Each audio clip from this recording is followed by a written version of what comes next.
Welcome to the Student Loan Planner Podcast. This is Travis Hornsby, and I have to say, I am really tired because I am back from paternity leave, and whatever they tell you about the work it takes to raise a child, you know, if you don't have one yet, I think triple it. But I'm really excited because today's episode 100 of the Student Loan Planner Podcast, and to celebrate, I've got the entire crew joining us today. So I just want each one of you give us a shout out. Tell us how you've been doing since I've been on paternity leave. Megan, you wanna go first?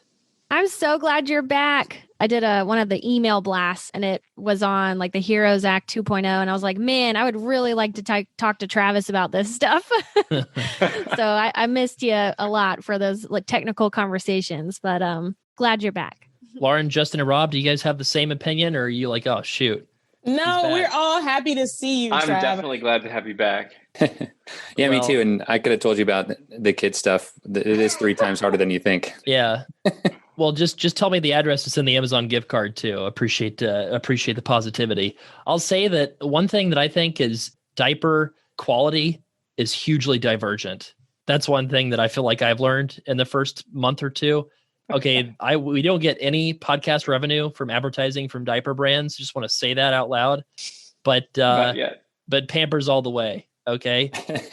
Target brand, in my opinion, total junk. Had so many blowouts.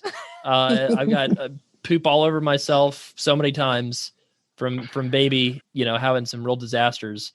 You know what, though? It depends on the kid, though, because, we had to go. I wish they would send you like a sample pack of all the major brands and some of the eco-friendly versions, too. And then you could try see what fits your baby best and then go with that. We had to try like 5 or 6 of them before one worked. I have to admit, I don't know if Pampers are like more ecologically or less ecologically friendly, but I mean, I'm pretty sure that I would pay to plant a small rainforest if Pampers are like bad for the environment right now. Cause I'm just like, you know what, when it's 2 a.m., I don't care about the environment. I just care about not getting covered in baby doo-doo. Okay. I really apologize, to folks out there. Again, tell me where to send the check to grow the rainforest, to reduce the emissions, whatever. But my sense of humor is even worse because lack of sleep. And now you got dad jokes now, not just regular jokes, but dad jokes. Oh, dad jokes for days. I was a dad joke guy before even being one. So I will say this, probably because of my lack of sleep, I can't figure out how to add more than 4 people in our podcast recording room for this next part of the podcast. Lauren specifically requested not to have to talk about anything political, right, Lauren? So we're going to talk a little election preview for everyone. I think it'll be pretty fun. But before we get to this next part, Lauren, do you have any tips for us for this third rail we're going to discuss here? Don't pick a side. The world is divisive enough. All the craziness that's going on. Don't pick a side, guys. There are no sides. We are all American. That's my tip. That's all I got for you as it pertains to USA. That's right. As a member of Team USA, I can definitely say, I'm just gonna say though, again, when it comes to diapers, I'm hyper partisan, y'all. All right. So there's no other way I can deal with it. Before I head out, I just want to say, Trav, I am so appreciative for working at Student Loan Planner. You have given us a really good opportunity while you were out on paternity leave to know what happens behind the scenes. And so your ability to be able to create content, to be able to keep the ball rolling, to, research all over here, there, and everywhere, all things student loan planning. I really, really appreciate the work that you do. And I have a even higher level of respect for you in addition to the work that I've been able to do by picking your brain. So you guys have fun. It's kind of crazy we hit this milestone. I thought it would be a great time with a milestone episode to talk about what we expect is going to change because of the election with your student loans, regardless of what happens. So to kick things off, I'll just give a little bit of background of just some of the things I've been thinking about during my paternity leave in between the diaper changes. It kind of seems like the probabilities are very much skewed towards a Biden administration happening, right? So Nate Silver, 538, some of these other kind of Real Clear Politics polling averages, a lot of different places kind of put the odds for Biden like 8 or 9 and 10. And then for the Senate being Democrat, that's more of like a 7 in 10 kind of chance, according to 538. So it seems like it's very likely that we're going to have a Democratic White House and a democratically controlled Congress. But there's obviously the possibility that it would be Biden with a Republican Senate, or 1 in 10 kind of a chance of a Trump administration with Republican Senate makeup that we have now. So to discuss these different situations, let's start with Rob. I'll pick on you first. So let's say we have a blue wave, right? Let's say we have the Democrats winning, in Montana, all the Arizona, Colorado, North Carolina kind of situations, Maine, maybe one or two of the Georgia seats. So can we have 55, 56 seats in the Senate? What are your thoughts with student loans if we have a complete sweep in November? Right. Well, the Biden plan is definitely a lot more accommodative than any other plan out there, with being 5% of income versus pay and repay. And with the loan forgiveness and PSLF could get even better. So if that happens, I'm not saying that's going to be maybe their first priority out of the get-go, but over the next 2 years, we probably could see some sort of student loan reform, maybe with some forgiveness, lower payments. We'll have to wait and see, I guess, right? Yeah. What do you guys think, Megan and Justin? The one thing that we know for sure, there seems to be bipartisan support for something that's better, that's more borrower friendly, that's more permissive. I regularly talk to people that are scared, if Donald Trump re-ups, is PSLF going to go away, or questions like that. I always try to reframe the conversation and say, people on both sides of the aisle recognize that you just look at that growth chart, the exponential growth curve of student loans in America, and all politicians realize that it's an issue. So whether it's, Trump specific proposals or what Biden and Kamala Harris have been saying, which they've gotten some of that from kind of Elizabeth Warren's early ideas when there were more people sort of jockeying for that Democratic nomination. I think that it's it's as good of a time as there's ever been to be a federal student loan borrower. I would say, and tell me if I'm wrong, Travis, but I feel like what I've read and what I've dug into language-wise on some of these proposals lately, or thoughts about the future of student loans, I feel like Republican side wants to simplify. And I feel like the Democrat side wants to improve affordability of payments, maybe, or just improve, definitely PSLF is a hot topic. Simplification doesn't really mean more affordability in the payments. So that's what I kept running into. I don't know if that's a general trend that I'm just picking up on, that I'm maybe not reading enough, but what are your thoughts on that? Well, I think Democrats favor simplification too. I think both sides favor simplification. The problem is the simplification looks different, right? So if you're Republicans, you want it to be kind of painful to pay based on your income, particularly if you have a huge balance, because, you want to see the debt paid back. You want the government's role in student loans to be as minimal as possible. Whereas if you're, I think, the Democratic side, you're like, well, I'd like it to just be 10% of income for 20 years with no tax bomb for everybody. You want it to be really generous to graduate student borrowing, because you want people to go on and get further educations. You want people that come from lower income backgrounds to not have as big of a burden, even if they go on and get a big, expensive education. I don't know. I think that's the thing that's kind of what was interesting to me is Lamar Alexander, Republican, outgoing leader of the Senate committee that decides these things. He was really pushing hard for a big, grand student loan overhaul before it obviously became clear that wasn't going to happen. And he was basically saying, all right, the grand compromise is going to be, repay for graduate school people and then pay for undergraduate school people. That was the big, grand Democrat Republican bipartisan compromise they wanted to do. And I don't know. I mean, what do you guys think about our clients, right? He walked back some statements. He said that if you like your current plan, you can keep it. So he did say that, which is really important. But let's say that you couldn't keep it. Do you think we'd see a lot of people refinance if they had to include their spouse's income? I know there's obviously some cases that would happen, but how do you think that would affect our clients? Yeah, I think so. I think we'd either see a lot more refinancing, but I also think we'd literally probably see people get divorced or not get married at all. Because I know people already delay marriage because they don't know how to handle their student loan situation when they are married with student loan debt. Lots of conversations I have with clients start that way. But once they know how to pivot the current system, it's not so bad. And it's probably better than what they thought. But if that wasn't an option to use our current system and the way those plans are built, I don't think people would be legally getting married. I think it would be discouraging people to do that, to pursue forgiveness. I totally agree. I mean, I've had more than one call where I've actually had the non-indebted significant other book the call, say I care about this person, but I need a qualified professional. Tell me if I can marry them or not. If the ability to exclude spousal income goes away, it's sort of funny, but not that funny. That's a big deal. I'm going to promote Rob for a second here. You know, when you book with Rob, you actually get a marital counseling session and a student loan session combined for one low price. That's my specialty. No, but I was just going to say too, from a mathematical perspective, the debt to income, when it's a lower debt to income, meaning like higher income compared to the debt, refinancing can make a lot more sense. But when you can exclude your spouse's income, then the debt to income for the household is higher, right? So if you have a household with one person in the household has student debt, yeah, I think there would be more refinancing in that case. And there probably should be more refinancing in that case. That's the scenario to me where Biden wins the White House and Republicans win the Senate. And based on the modeling, at least, if you believe the polling, kind of an unlikely scenario, really. The most likely scenario, I think, is probably your marginal victory by the Democrats controlling Congress and the presidency. So let's talk about that scenario.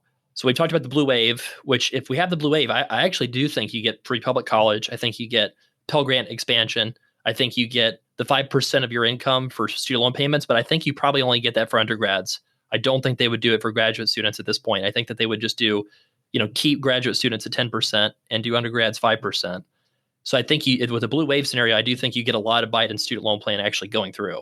You think you'd get that $10,000 loan forgiveness too? If you have a wave, right? But if you don't, which is the most likely scenario, right? The most likely scenario is probably like 52 Senate seats for Democrats.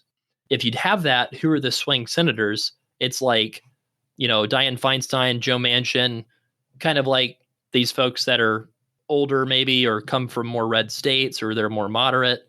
Like I saw something today, it's kind of unrelated for student loans, but there was an article, I think in Politico, just talking about how some Senate Democrats are the ones standing in the way of expanding the Supreme Court. Because when you do have the power, you do sometimes see people acting in a more institutionalist kind of bent. You know what I mean? Just because by definition, if you have more senators, you've got more senators that are probably moderate, which is why you have the majority. So I'm kind of thinking that if you have like a marginal victory, and I'd love to hear your guys' thoughts about this, but if you have a marginal victory, I think that the 10K cancellation, it's probably going to happen, but I think it would happen only for distressed borrowers.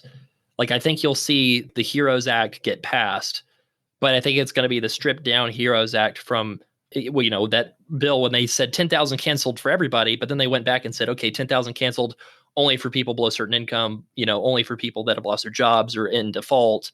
And one thing I'd like to say too is, regardless of your political persuasions, the Democratic student loan plan is more expensive than I think that they've forecast. And so if you have a plan that's more expensive than forecast, there's a lot of competing priorities that are going to happen, if you have a Biden administration, right? I mean, you have early childhood education, getting the economy jump-started, testing expenses, healthcare, expanding the ACA, fully funding the ACA. So there's all these competing priorities, and where does student loans stand on the totem pole? My guess is with COVID, they probably are more of an afterthought, which makes me think that you see like tinkering around the edges without massive change if you don't have this sweeping mandate. Like in 2008, I don't know if y'all were paying attention politically, I guess. I was a little college political junkie back then, but they had 60 seats. Isn't that crazy? Like to think about that? Like the Senate Democrats, they had 60 seats. They had like a filibuster-proof majority. And I don't think anybody political, analyzers, right? I don't think anybody's calling for them to have 60 seats this go around. Am I wrong on that? No, I think that's right. I think maybe it might be a slim Democrat majority, but like you said, the chances are that's going to be the Republicans could probably hold the Senate. Even if Republicans hold the Senate, Democrats control the House, and we got a Biden administration, then Justin, to your point, we've seen student loan rules get more accommodative to borrowers. So imagine you were in a highly contested Senate race in Georgia or North Carolina or Maine or wherever, and you vote against making student loan payments easier for people in your state. The one thing that sort of like nonpartisan is like student loan hits home. Like without, obviously COVID hits home for everybody. Student loan is probably the next big issue that hits home for the next amount of people. So it has to be something that they'll make a priority. I think if it's in every politician's best interest, if they want to stay elected, to vote on the side of making it more accommodative, no matter if they're a Democrat or a Republican. Yeah, let's pose this question to you guys. Say the 1 in 10 scenario happens. Trump wins. Everybody's shocked. Some guy in the New York City subway goes and beats Nate Silver up, and he has to get protective custody. because his forecast ended up being wrong for a second time. I'm just joking around here. Actually, one of my favorite Nate Silver stories, if you guys like 538, is like apparently some guy in the New York subway, when he forecast like Trump having a 20% chance last time and then he won, some New York subway guy was like, "You blew it, Silva, you blew it." So say that happened, and December 31st, like you were saying, Rob, politicians' interest, right, to not have people pay, especially before elections. Do you think that goes away? What do you guys think about how much longer people are going to get to benefit from that payment and interest freeze, depending on what happens in November? I don't think it goes away. I think there's going to be some kind of extension regardless. I don't think it's going to be as generous as what's been talked about. I don't know. I'm not convinced payments are kicking in January. I'm really not. But I also have nothing else to back that up with. Well, I would agree with that. I mean, if you look at the numbers, they're starting to surge again, unfortunately. And everyone's talking about how the winter is going to be bad for the numbers. And then have to be some shutdowns and people won't be able to afford it. And plus, people have already gone through their emergency savings, gone through the PPP money that they got. So they probably will end up extending it again through at least the spring.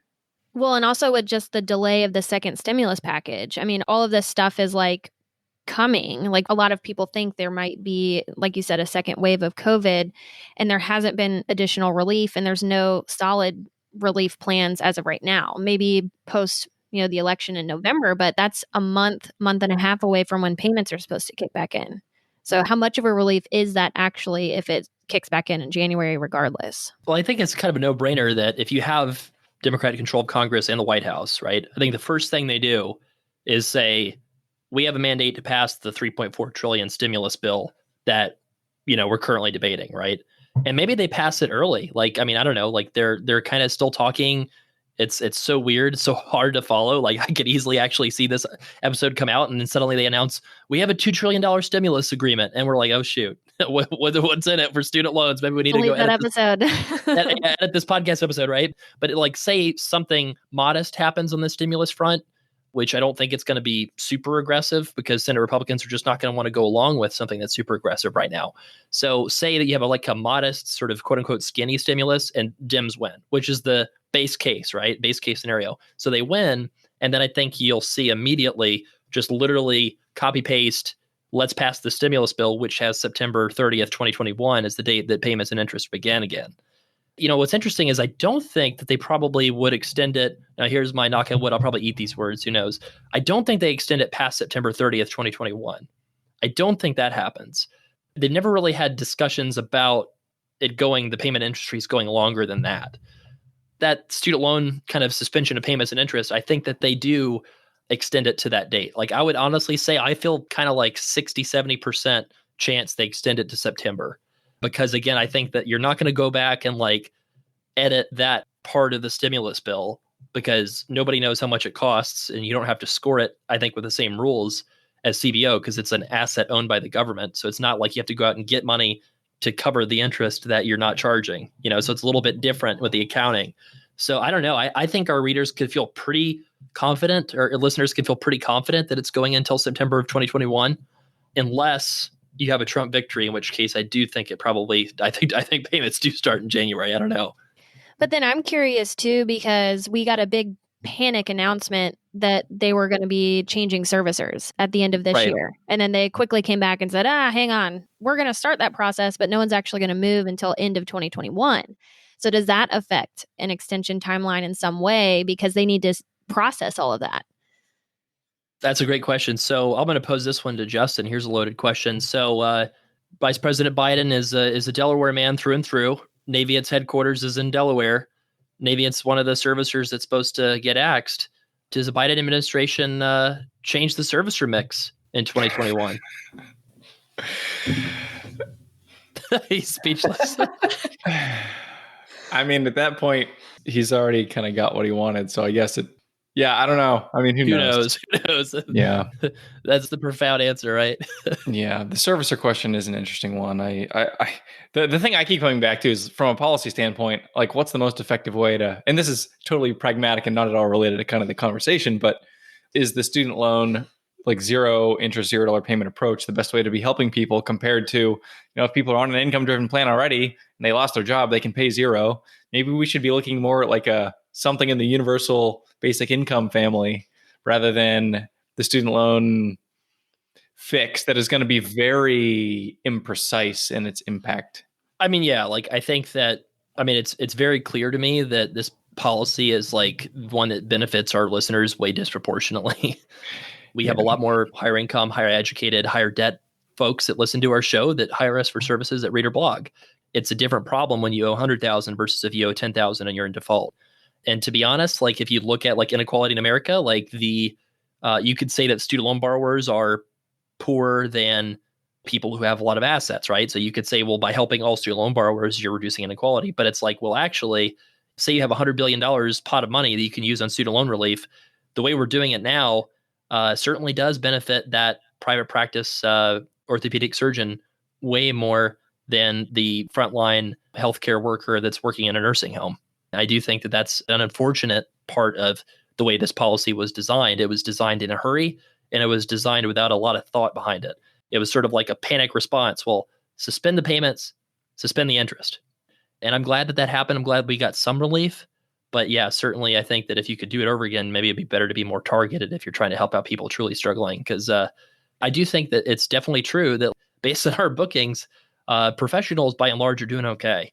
You're not seeing the big job losses. You're not seeing the really big layoffs happening.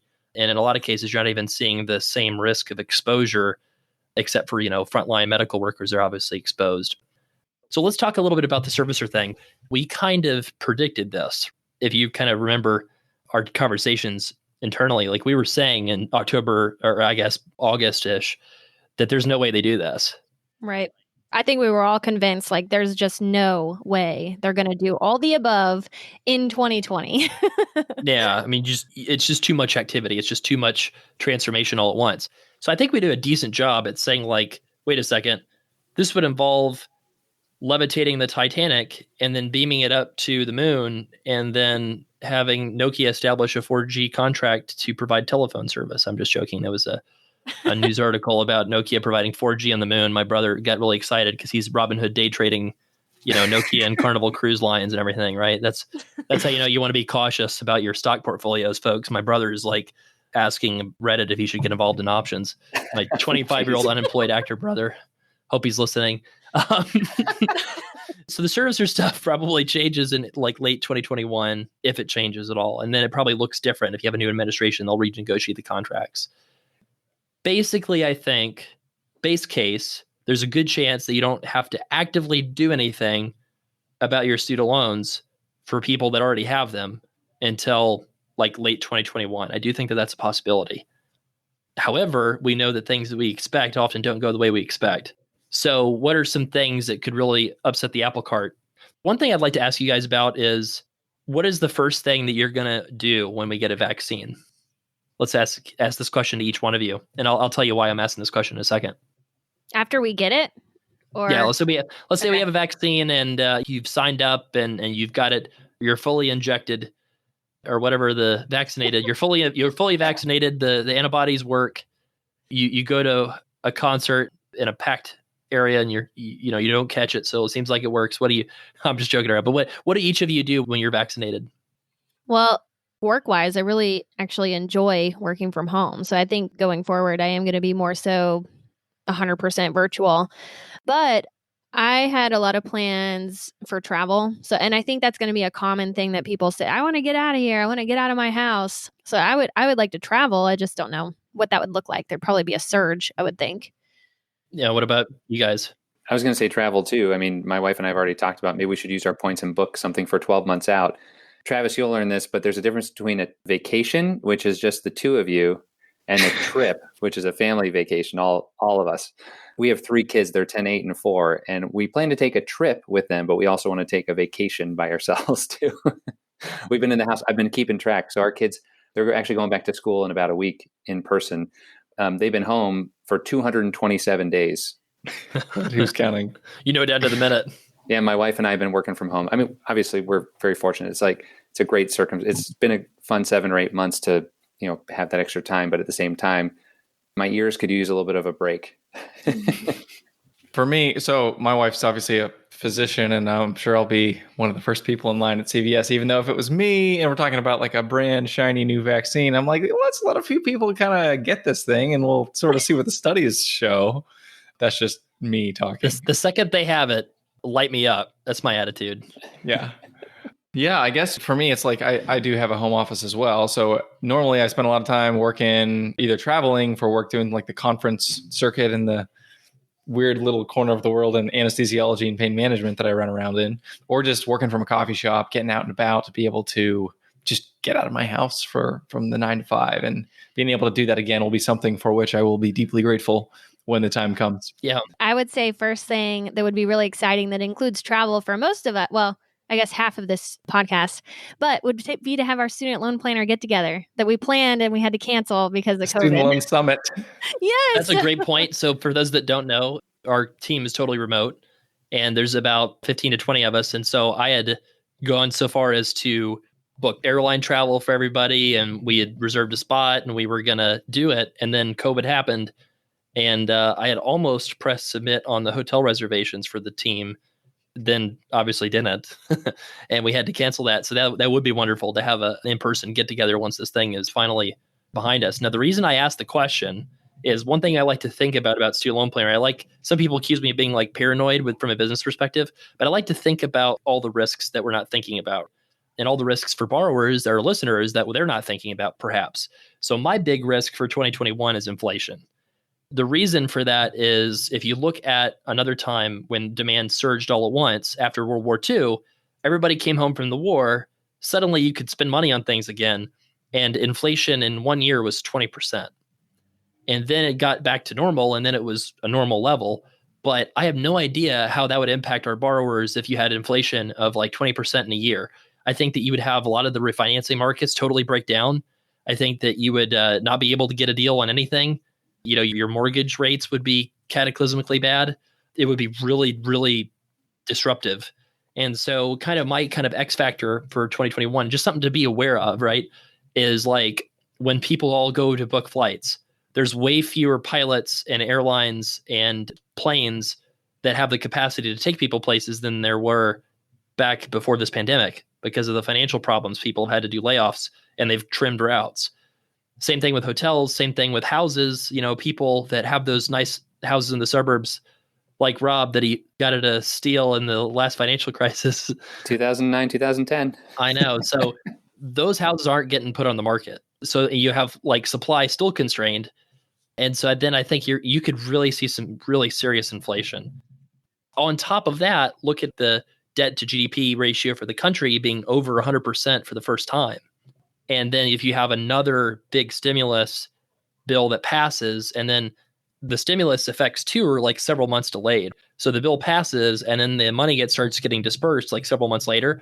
So I could see a situation where you get a vaccine that's effective, you know, everybody gets it. And then the stimulus bill that was intended for the situation that was existing at the time, that's now not as bad, but that money gets spent. And then you see just a bunch of inflation. So I don't know. So that's kind of my sort of X factor risk of 2020. So there's like the situation where I think that people should act on this. I guess my thought process is if you see news stories about inflation that are mainstream, right? Like New York Times, Wall Street Journal, Washington Post, like if they start doing news stories about how inflation is becoming a problem or there's like signs of inflation, then I think that people that are benefiting from the 0% interest on their student loans actually might want to consider going ahead and refinancing within 2021. I don't think there's really any reason to do it before 2021. But once you get into 2021, regardless of who's president, if you start getting into like January, February, March, April, and you start seeing the interest rates tick up, it might be worth it to lock in something really low long term, because I think that this risk of inflation is something that in particular right now people are undercounting. So I don't know. What are y'all's thoughts on that? I agree with the sentiment. I'd put that at a very, very low risk because if we're being honest, 45% of the country or whatever is already living life without any changes. Yeah. And then we have another half that's hunkered down. People have been able to save, like the savings rate has gone up. So when savings rate goes back down because people who are now have the ability to spend will spend, I think there is going to be like a bunch of extra capacity that's going to be able to come on very quickly Whereas like after the World War, we needed to rebuild the capacity, plus with globalization. But I do think inflation is a risk with the spending and with everything.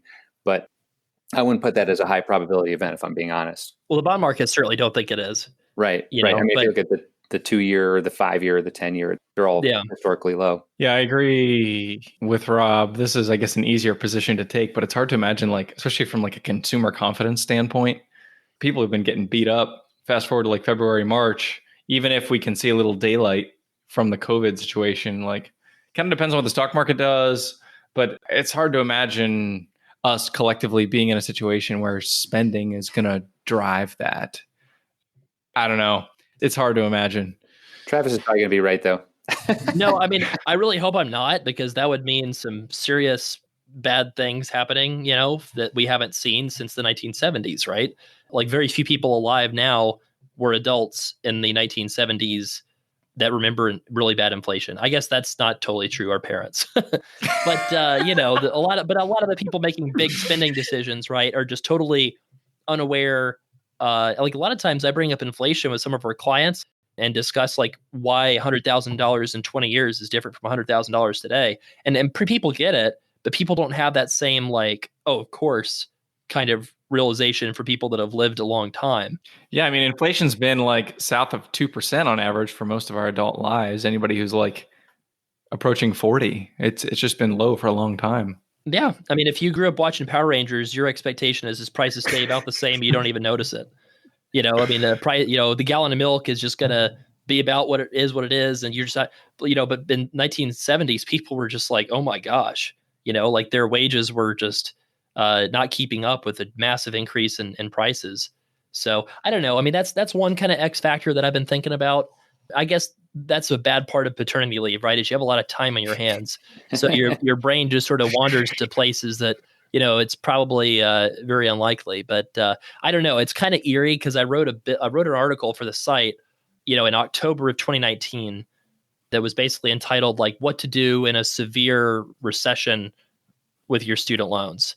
And I had no idea that it was going to happen because of a virus. And that article probably, in the absence of a virus, probably that we wouldn't have had a recession at all. I just like to think kind of contrarian, like with a contrarian bent, so that if something does happen, people can kind of be like, oh yeah, like I know that doesn't have to derail my wealth plan or my, my savings plan or my spending plans, right? So I don't know, but I do think you're right about, half of the country kind of just doing whatever. We tried to go book like this Smoky Mountain resort place that's like all outdoors, right? It's like really nice, plenty of space in between people, driving distance, so we didn't have to get in a flight. And it's like booked for like a gazillion months or whatever. I'm just like, oh my gosh. So I don't know. You could probably book a cruise and help your brother with his stock price. I guess, honestly, just to show you how wrong I was about this whole thing, back at the very beginning of this in like early March, it was like March, I want to say 5th. So before the NBA moment, right, and the stock market crash and everything, I booked a cruise for my like elderly parents in November, thinking like, oh, this is definitely going to be behind us by then. And super wrong, right? Super, super wrong. So I don't really know anything. I mean, that's, anybody who says they do is probably being overconfident. I just think that people can be confident in that if you're a professional, the worst of this is probably behind you in terms of the financial problems that people were having, right? If you're a dentist, I do not think that we're going to go back to mass shutdowns across the country like we had. Even if we have local shutdown orders, I think dentists at this point are pretty well set up. You have the PPE, you have the procedures, right? Same thing for a lot of different professionals that we work with. So I don't know. I did have a dentist say on one of my last consults that he felt, he was really nervous at the very beginning of this, just like everybody. Now he feels like if there's a second wave, he's totally prepared for it, or he feels like his practice is going to withstand the wave, whatever it is. So I thought that was positive, a good thing. Yeah. I mean, I think people adapt, right? The people just kind of get used to the new normal and they're ready for whatever happens. And for student loans, for the future of student loans, this is a wonderful time to be opening a brokerage account, filling up your savings, paying down bad debt that you have. terrible time to be speculating in your Robinhood account like my brother. I mean, oh my gosh, like, he's living in a downtown shady Craigslist situation and putting all this money in all these random stocks, and then somebody breaks into his car and I was about to say, is this your brother who got his car broken into today? Yeah. Yeah, now he's got a $400 bill to fix his window, and I think his penny weed stock that he bought options on is down like $1,000 or something. I don't know. So it's like, here's a great example, right? If you don't have assets, save, like have enough money for your short-term goals, right? Just have a play money account, that's fine, but you want to try to limit it to 10% of your total assets. That's one thing that it kind of blew me away. So there's a lot of sports going on right now, right? One thing that's really interesting, and I wonder if you guys have any thoughts on this, is they talked about the gambling pandemic right now and how insane, like, I don't know, we've been watching like ESPN and stuff too. And ESPN's like very publicly putting a ton of betting information on every one of their like shows and graphics now. Like they show you the over-under line, they show you like all this like FanDuel stuff. I don't know, like, and then you have all the like, the Robinhood, Tesla, crazy speculating stuff going on. Any thoughts about that? Are you seeing that? Did you see that at all with any of our clients?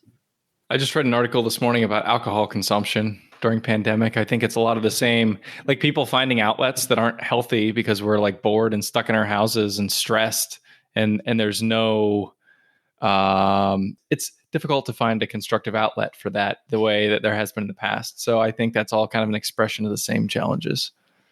I was going to add to your sports betting topic where sports cards are coming back really heavy, which, I wasn't really ever in, but like baseball cards, football cards, soccer cards, Pokemon, things are coming back at a rate that's just like crazy, because I think it is, the outlet for people who were able to go to casinos and bet. I don't know.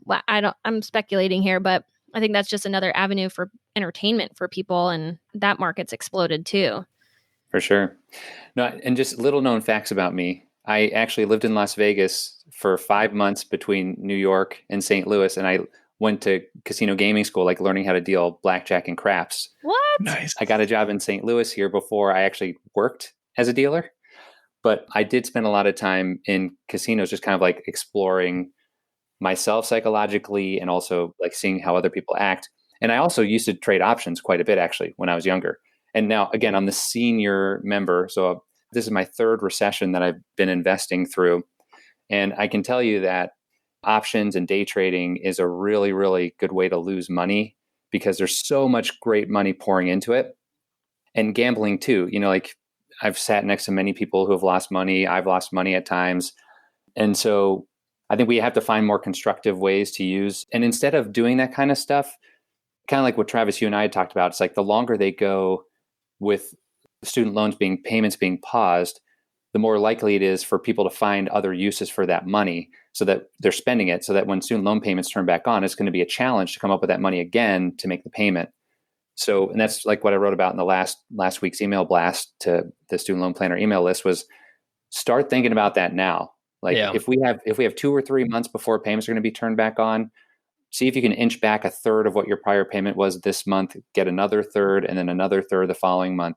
But I think anyone who has student loans, we got to still keep your eye on the ball, that this is all speculation, and we want to make sure you're inching your way back to being prepared if they do turn payments back on. Life is kind of boring at times. Sometimes it's exciting for a lot of professions. There's a lot of people who are really, really having a tough time. And no matter what your circumstance is, it's important to find a nice, healthy, constructive outlet that you can redirect your energy towards improving yourself, improving your relationships in any way you can, and improving your finances for sure. Yeah, just during this time, I think that you just got to try to think of something that you will look back on this time and think, wow, I used it well. I'm a little bit of a hypocrite because like I've read some books during paternity leave that have been great that haven't been related to much of anything. My wife's joke is I read like 10 World War II books and then one book about something useful, I don't know, just take care of your mental health. Like this has been such a weird time for everyone. Your student loans are a thing that luckily have been suspended, but they will come back, like Rob said.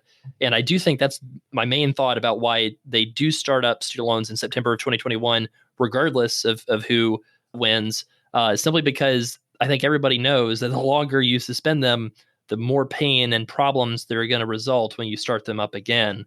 And I do think that that's why you will see them start up in 2021. I would be very surprised if they do not.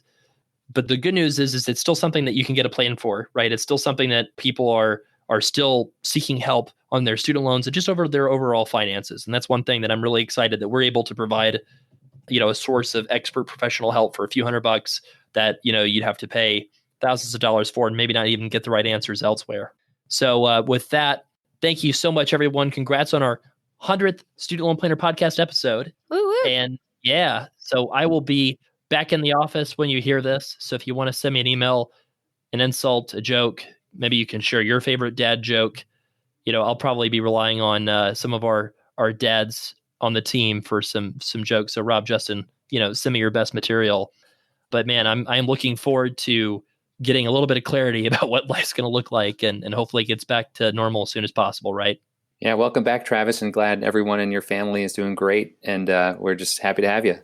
Definitely. Yes, 100% glad to have you back. Mm-hmm. Take care, everyone. Remember that you are the main reason that we are all here. We are trying to serve you. So if you have any ideas or suggestions for a podcast episode, just send us a note, shoot us an email. We'd love to hear what you want to hear about.